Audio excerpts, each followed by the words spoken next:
So I remember the floor separating from the wall. I remember the floor going, the ceiling falling. I'd literally grabbed both children, thought it was a dream, realised it wasn't, and as we were being suctioned down, just thought that's it, we're all going to die. Instantly knocked out, and so when I came to, realised we were still alive, but we were trapped. Where were your children when you were in the rubble? They were with me. It was like a metre by metre cubby hole. It was literally A-framed around us, and we had this little crawl cubby space where we could slightly move around in a crouch position, but it meant that nothing had fallen on us badly. I had my leg trapped for a little bit, but I was able to move it, but the kids were free moving as well, so we had space. Yeah, literally. It was crazy. I remember stuck in the rubble, speaking to another survivor, calling for help, couldn't get my phone, etc., which wouldn't have made much of a difference anyway, and seen the smoke, smelt the smoke, but literally couldn't get out, knew that we were trapped.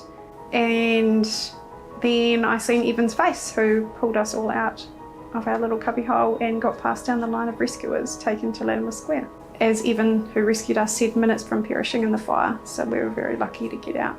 Jett had a few scratches, Dita was fine. I had a head injury, triple fractured pelvis, and a large wound to my leg, but in the big scheme of things, that's pretty minor. The only thing I remember is being under some rubble. I also remember, I think, seeing me or Dita with a little bit of blood on our shoes or something. It's crazy to think that I was under all that rubble. I don't really think about it often, do sometimes when I talk about it at school or whatever, but don't think of me being like a special survivor, I'm just another person. It took me a really long time to get through the fact that I couldn't rescue my children, that I'd saved them from the fall, but then I couldn't get out of the rubble. Also questioning myself whether it was more of a worry or an actual event, that I questioned myself going to that appointment and I didn't follow my gut and I still went, and so that still sits with you. I don't believe Jett and I could have got through the recovery if there was continuous aftershocks. We had to be away.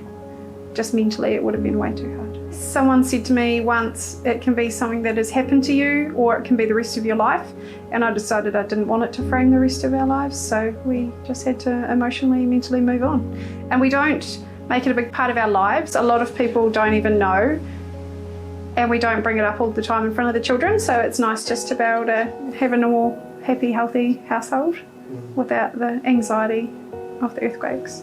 I honestly look upon it as a sort of a new life from the day on the earthquake. I kind of look at it, that was my past life, this is my future, which is a weird thing because my life is still pretty much the same. I'm still with Hayden, got the kids, etc.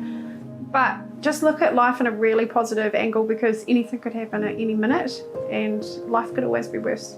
Since we've moved to Timaru, we've had Asher, who's 7, and we've got baby Vika, who's 5 weeks old. Ironically enough, she was due on the day of the 10-year anniversary of the earthquake, but she came 6 weeks early, so we don't have to remember that day for another reason.